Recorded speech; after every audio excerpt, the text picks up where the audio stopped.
أخيرا، وهنا الشاهد، في شخص يمكن لابد تعرفوه اسمه نوح الأمريكي.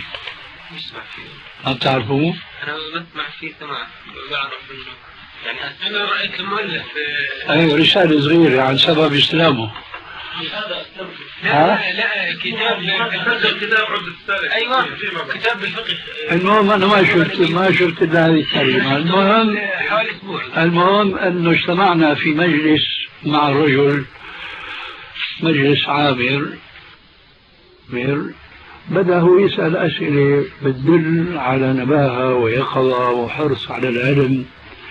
الحقيقة أنا تجاوبت معه بحيث الأخوان اللي كانوا جالسين يعرفون أني توجهت بكل إليه والناس فقط الحاضرين عم يسمعوا.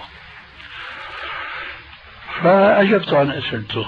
فيما بعد بعض إخواننا اللي بيعرفوا قلت له أنا أريد أن أزور هذا الشخص لأني آنست منه رشدا ومحاولة للفهم الصحيح في الكتاب والسنة.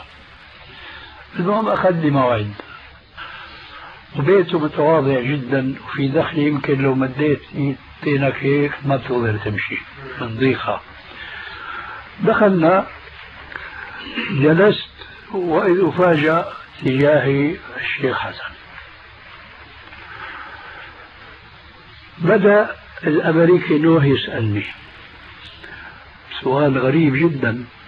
قال معاوية ابن أبي سفيان صحيح أنه هو من أهل النار؟ قلت له أعوذ بالله، شو هالحكي هذا؟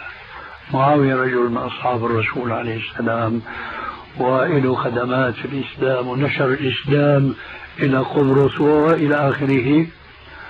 وإذا برأ الشيخ حسن يتكلم لما صرح الأمريكي بأنه بيقول لي هذا يقول أنه من أهل النار. قلت صراحة أمامه لا تعبأ به، هذا رجل ليس عالما، هذا حواش حطاب يجمع من هنا وهنا، ليس عنده مبادئ قواعد علمية حتى يتمكن من التوفيق بين كونه صحابي وكونه أخطأ كذا وكذا وكذا وكونه له حسنات كأمثال الجبال فبيهدر الحسنات كلها وبيتمسك بإيش؟ بأخطائه التي وقع فيها.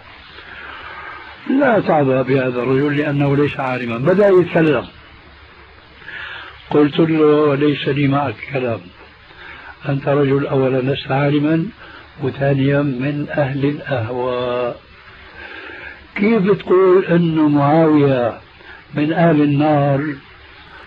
صار يلف ويدور وما يقول مثل ما قال لنوح هذا بأنه من أهل النار، لكن فعل كذا وفعل كذا، صار يعد أشياء لا تنكر عليه، يعني معروفة التاريخ.